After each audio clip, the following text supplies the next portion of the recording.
일단 가면 수행 인원을 줄여야 됩니다. 누런 잠바 입고서 총리가 서 있으면 그 뒤로 쭉 했는데 화면에 비친 것만 그렇지 안 비치고 사람까지 치면은 뭐 몇십 명이 후루룩 몰려가니까 민폐요. 정치인들이 한 발언을 전달할 때는 어떻게 되냐면 되게 이렇게 하죠. 뭐뭐라는 말이 나온다. 흔히 말하는 그 따옴표 저널리즘 아니에요? 완전히 따옴표 저널리즘이죠. 얼마나 쉬워요. 따옴표가 과연 면죄부가 되느냐? 언론 개혁을 맨 처음에 생각할 때 기사를 제대로 못 쓰는 기자들을 야단치면 되겠지라고 했는데 알고 보니까 그 위에서 데스크들이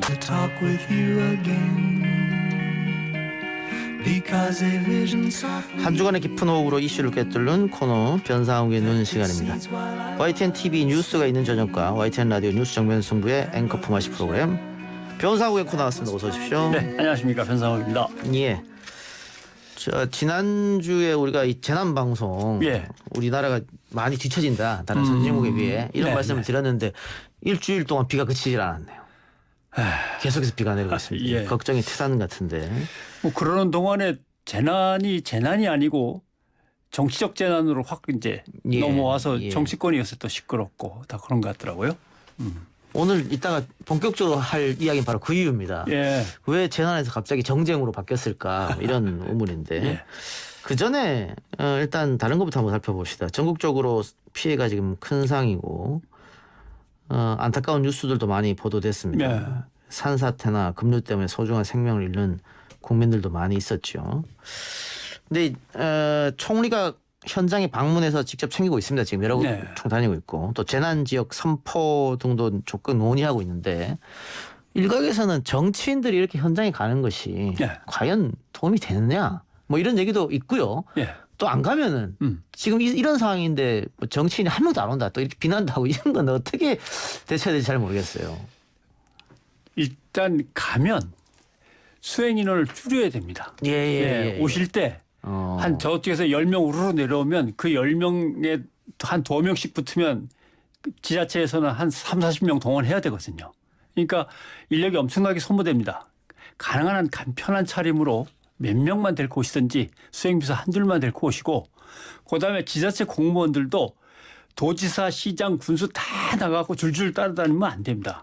지역의 지자체장, 기초자치단체장이 나서고 거기에 담당관만 2-3명 딱 붙고 나머지는 자기 일 해야지. 아마 보셨을 겁니다. 그죠? 누런 잠바 입고서 총리가 서 있으면 그 뒤로 쭉 했는데 화면에 비친 것만 그렇지 안 비치고 사람까지 치면은 뭐 몇십 명이 후루룩 몰려가니까 민폐요. 의전 아닙니까? 그러니까요. 의전을 하면은 잘라버리겠다고 확 야단을 치든지 뭐라고 하고 가야죠. 좀 안타까운 게 어떨 때 보면 소방관들을 이렇게 줄 서서 브리핑 시키더라고요. 그렇죠. 소방관들이 어떨 때는 저 손님들 오시는데 비는 오고 있는 거 아니에요. 그럴 때는 또 의자에 또 물기 땀이라고 동원되고 이러면 안 됩니다. 그래서 수행을 최소한으로 줄이고 미리 그걸 통보해서 절대 민폐되지 않도록 하라고 해야 됩니다. 최소한 해서 일단 현장을 가봐야 또 대책이 나올 테니까 말이죠. 책상에 앉아 있을 수는 없으니까. 묘한 것이 높은 사람이 일일이 가야 거기 있던 또 지방의 공무원들이나 또 담당 뭐 기관들도 깜짝 놀라가서 뭐래도 빨리빨리 지원하고 자원봉사도 동원하고 하지 윗사람들이 하나도 안 오면 또 그것도 안 하죠. 그러니까 적당히 가셔야죠. 그리고 우리 언론에 대해서는 이게 중계차를 예를 들어서 급파를 하고 거기에 뭐 카메라맨도 붙고 또 기자도 있어야 될 테고 그게 시간과 돈이 좀 많이 들어갑니까? 많이 들어가죠. 그리고 기자도 어차피 쉬어야 됩니다. 근데 이렇게 일주일 또는 뭐 2주 가까이 비가 오면은 기자 인력을 돌릴 수가 없습니다. 그래서 일단 가서 대기 상태로 있다가 근데 기자들보다는 언론사들에게 당부하고 싶은 거는 빨리 그래픽으로 넘어가야 됩니다. 예를 들면 오늘 서울의 비 소식을 전한다 그러면 어느 길이 끊어졌으니까 어디로 돌아가든가 이게 그래픽으로 쫙 나와야 됩니다. 이쪽에 사시는 분이 이쪽으로 갈 때는 이쪽으로 갔다가 우회해서 일로 가고 이렇게 이게 그림과 그래픽으로 이렇게 자세히 설명되는 내부에서의 분석 작업 같은 것이 이제 재난 방송에 더 들어가야 되는데 우리는 여전히 기자들이 우비 입고 헬멧 입고 가 있다가 한쪽에서 쉬다가 시간 됐어 그러면 다시 또 튀어나와 가지고 또 스마트폰 하나 들고 또 잠깐 하고 들어가고 이것만 계속 반복되니까 재난 방송이 좀 의미가 없다 말씀을 드렸던 거죠. 그럼 오늘 본격적으로 다뤄볼 주제입니다. 아까 변상우가 들어오자마자 또 한 얘기인데 뭐뭐 때문이냐, 뭐뭐 덕분이냐, 뭐 이런 얘기입니다. 예, 지금 제방이 무너지고 홍수 피해가 생기자 갑자기 4대강이 소환됐습니다. 섬진강 범람 사고에 대해서 야당 의원들이 4대강 사업이 없었으면 이번에 어쩔 뻔했느냐. 예. 또 홍준표 의원도 MB 시절 지류 지천 정비를 하지 못해 그렇게 막더니 이번 피해가 지류 지천에 집중됐다 이렇게 했는데 반대로 여권에서는 정반대되는 얘기를 합니다. 박근혜 정권, 문재인 정권 두 번에 걸쳐 감사를 했는데 4대강은 홍수 예방에 아무런 도움이 안 된다고 결과가 나왔다. 그리고 이번에 4대강이 효과가 있었다면 낙동강 뚝은 왜 무너졌느냐. 그렇죠. 낙동강 뚝은 결국은 4대강 때문에 무너졌다. 그래서 이걸 이제 서로 양쪽 의견이 이제 엇갈리면서 언론에서 이걸 다 보도하고 있는데 지금 국민들이 다 힘들어하는 이 상황에 이런 논쟁으로 빠지는 게 과연 맞느냐. 다 나라를 위하는 마음에서 그렇게 얘기들 하는 거겠죠. 그렇게 생각을 하는데 문제는 이제 언론이 받았을 때 국민들한테 어떻게 전달할 거냐. 근데 잘 보시면 정치인들이 한 발언을 받아서 이제 전달할 때는 어떻게 되냐면 되게 이렇게 하죠. 뭐뭐라는 말이 나온다. 4대강 보를 허물었기 때문이라는 말이 나온다. 이게 이제 흔히 말하는 김종인 위원장이라든가 이런 사람들이 한 말들이죠. 그다음에 뭐뭐라고 지적들 한다. 그러니까 정치인들은 수문이나 댐 전문가가 아니에요. 그렇죠. 예. 근데 기자들이 기사를 쓰려면 정치인들이 그냥 인상비평 내지는 자기의 정치적 입장에서 상대당을 공격하기 위해서 한 말을 전달하는 게 아니라 저 말이 맞는지 전문가한테 찾아가서 김종인 위원장이 보를 갖다 무너뜨리는 바람에 이번 사단이 벌어졌다고 합니다. 여기에 대해서 어떻게 생각하십니까? 이렇게 물어서 그 사람의 코멘트를 써야 되는 거죠. 기자는 그렇죠. 그러니까 전문가가 이렇게 분석하고 있다. 전문가는 이렇기 때문에 발생했다고 말한다. 이런 기사를 써야 되는데 어느 정치인은 뭐뭐라는 이야기가 있다고들 얘기한다. 어떤 정치인은 뭐뭐라는 지적들이 많이 나온다고 이야기한다. 기사가 다 그렇게 돼 있죠. 예. 흔히 말하는 그 따옴표 저널리즘 아닙니까? 완전히 따옴표 저널리즘이죠. 얼마나 쉬워요. 그냥 가면은 준비한 거 막 쏟아내니까 그것도 기자들이 쓰기 좋게 간단하고 자극적인 말들로 준비해서 내주니까 그냥 갖다 쓰는 거고 그럼 전문가한테 전화는 언제 해서 언제 취재할 거예요. 근데 그 따옴표가 과연 면죄부가 되느냐. 나중에 이런 기사가 어떻게 나왔냐면 나는 전원을 썼을 뿐이다. 예. 정진석 의원이 그렇게 얘기하는데 그럼 내가 그 말 다시 하라 그럴 수는 없는 거 아니냐 이런 건데 예를 들면 정진석 의원 같은 경우 4대강 사업이 없었으면 어떨 뻔했냐라고 얘기를 했다고 치면 저 사람은 왜 저 말을 할 건가. 기자는 최소한 이것 정도는 생각해야죠. 왜냐하면 그 사람은 MB 정부 때 정부 수석이었습니다. 그다음에 4대강 보를 무너뜨리면 절대 안 된다고 4대강 보 지키기 당특위 위원장 됐어요. 그러니까 그 입에서 나오는 말은 당연히 4대강은 잘된 사업이고 4대강 때 만들었던 보를 무너뜨리면 안 된다는 입장으로 나오는 거죠. 그걸 감안하고 기사에 그렇게 토를 달아야 되는 거죠. 그러니까 어떻게 보면 지금 미래통합당이 역습처럼 보이기도 해요. 왜냐하면 그동안 4대강 때문에 뭐 녹조라떼라는 비아냥도 들었고 생태계가 완전히 파괴됐다. 그래서 보를 철거해야 된다. 이런 여론이 상당히 많았던 건 사실이지 않습니까? 그렇게 하다가 이번에 이렇게 비가 많이 오고 하니까는 이때 우리가 반격을 해야겠다. 이렇게 생각할 수 있을 것 같은데. 이제 예를 들면 댐 무너지는 데마다 아니면 보가 무너지는 데마다 4대강 사업이 관련이 있나 아니면 보를 철거했기 때문에 아닌가 열심히 찾아보겠죠. 또 그동안 태양광 사업 같은 경우는 여기에 국가 권력의 비리가 엄청나게 숨겨져 있을 거다. 정권 바뀐 다음에 한번 두고 보자. 늘 이렇게 공격을 했기 때문에 태양광 때문에 산을 깎아내려갖고 산사태. 그다음에 보를 무너뜨렸기 때문에 4대강 때 세웠던 보를 그대로 뒀어야 되는데 그걸 왜 무너뜨려? 근데 이렇게 공격이 시작되는데 태양광 사업 예를 들면 김미애 의원이 그랬어요. 태양광 시설 설치된 12곳이 산사태가 났더라. 이 태양광 사업 한다고 나무를 다 깎아내서 그런 거 아니야. 근데 산림청이 긴급 점검에 들어간 태양광 그 산 비탈에 세워진 태양광 장소가 몇 개냐면 802개예요. 그러니까 802개 중에 12개에서 산사태가 났다. 이거는 결국은 산사태 때문이냐 아니면 비탈의 각도가 너무 가파른 곳들이 무너진 거냐. 이건 점검을 해봐야 되는 건데 그대로 따옴표로 받아 쓰다 보면은 태양광 때문에 산림을 파헤쳐서 산사태는 다 거기서 났대. 이렇게 되는 거죠. 그러면 이제 오보가 되는 거죠. 자, 이 4대강 이슈에 대한 우리 언론의 보도 행태는 지금도 그렇습니다. 과거에는 더 큰 문제를 좀 낳았습니다. 일단 이 국민의 세금이 굉장히 많이 들어간 4대강 사업입니다. 뭐 20조 얘기도 하고 40조 얘기도 하고 합니다만은. 근데 당시에 4대강을 찬양했다 할까요? 그런 기사들은 그냥 나갔고 반대로 비판했던 기사들은 데스크에서 다 소위 말해 잘려버렸어요. 이 보도되면 안 된다. 예. 뭐 MBC도 그래서 여러 차례 문제가 됐었는데 그건 결국은 방송국이나 언론사의 간부들이 정부 눈치를 봤다. 권력의 눈치를 봤다. 이렇게 볼 수 있는 거겠죠.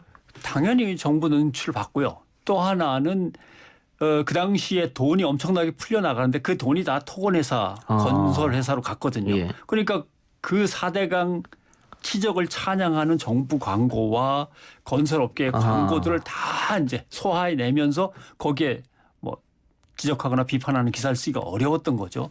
또 하나의 문제는 그걸 어떻게 되냐면 정부는 4대강을 마구 밀고 가고 정부는 4대강 치적을 홍보하는데 언론이 거기에 편을 들고 하니까 현장에서는 어떤 일이 벌어졌냐 하면은 기억이 나실지 모르겠습니다만 4대강 건설에 참여한 기업들끼리 엄청나게 담합했어요. 예. 나중에 사법부의 재판에 의해서 수천억에 대한 어떤 과징금 벌금을 갖다 물도록 다 판결이 났죠. 그리고 나서 사회공헌기금으로 내놓겠다고 했는데 아직도 안 내놨어요. 예. 사실 제대로. 그런 것들도 다시 점검해서 기사가 쏟아져 나와야 되는 거죠. 근데 뭐 그럼 말씀하신 건 결국은 언론이 권력으로부터의 독립 혹은 자본으로부터의 독립이 안 됐다고 말씀하시는 건데. 예, 그럼요. 근데 최근에 뭐 조국 전 장관 사태라든가 부동산 문제 또 뭐 정의연 사태라든가 또 검찰 문제라든가 이런 거 보면 우리 언론이 현 정권에서 굉장히 강한 비판을 하거든요. 그러면 권력으로부터의 독립을 어느 정도 됐지 않느냐. 근데 문제는 그러면 자본으로부터의 독립만 남았느냐. 또 이런 질문을 할 수 있을 것 같아요. 권력으로부터의 독립이라고 하는 부분이 애매한데요. 예.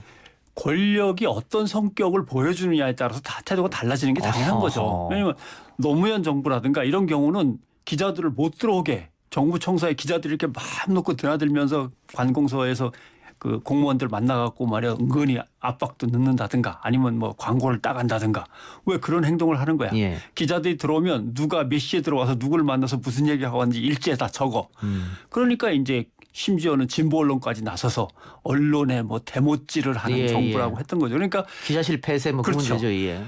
정부 광고를 줄여 그다음에 기자실 운영을 축소해 브리핑룸으로 통일시켜 뭐 이런 것들이 언론 개혁과 언론 기득권과 관련해서 입맛에 맞느냐 안 맞느냐에 따라서 정부를 대하는 언론의 태도가 완전히 다르죠.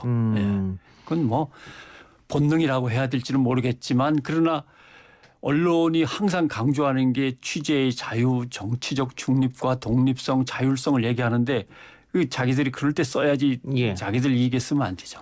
근데 방송은 그렇다 쳐도 신문 시장은 과거에 비해서 굉장히 축소됐지 않습니까? 그렇죠. 뭐 유가부스 발행만 봐도 참 형편없어요. 과거에 비하면.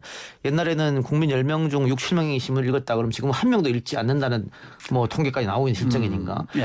그럼에도 불구하고 그 대기업들은 여기에다 광고를 주잖아요. 이거 뭐 보험이라고 흔히 얘기하는 광고죠. 예. 그러면은 언론사는 또 거기에 신경 쓸 수밖에 없고. 그렇죠. 그래서 그 선진국들은 이미 잡지 시장은 뭐 라이프도 문을 닫았고 잡지 시장은 망한다. 그러나 신문 시장은 그래도 상당히 오래 가지 않겠느냐 이 자본 그러니까 때문에. 언론 개혁을 맨 처음에 생각할 때 기사를 제대로 못 쓰는 기자들을 야단치면 되겠지라고 했는데 알고 보니까 그 위에서 데스크들이 기자들을 쥐고 흔들면서 제목을 바꾼다거나 기자에게 뭔가 한쪽으로 쏠린 지시를 자꾸 내린다거나 하는 문제가 있었는데 실제로 더 들여다보니까 결국은 돈이 좋은 언론 쪽으로 흐르든지 나쁜 언론 쪽으로 흐르다가 중단되든지 이래야만 언론 개혁이 이루어지는 건데 그게 잘 안 되는 거죠.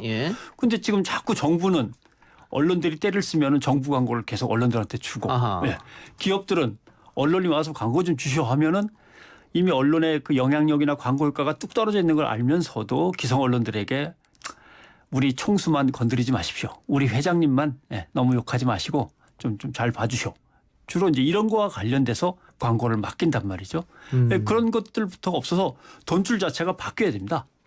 자본주의 사회가 돈의 사회라면 그 돈이 선한 곳이나 효과가 있는 곳 정확하게 쓰일 수 있도록 그걸 조절을 해줘야 되는데 그걸 못하고 있다. 시간 없어서 하나만 더 여쭙죠. 그 앵커님 최근에 후배 권력이란 말 들어보셨습니까? 후배 권력. 후배 권력이 아니라 선배와 후배 사이에 간극이 너무 커져가지고 예, 기자 사이 이야기입니다. 기자 사이에 후배와 선배 사이에 간극이 너무 커져가지고 그걸 서로 간에 좁히지를 못하는 거죠. 예. 그리고 또 하나의 문제는 만날 일이 없어요.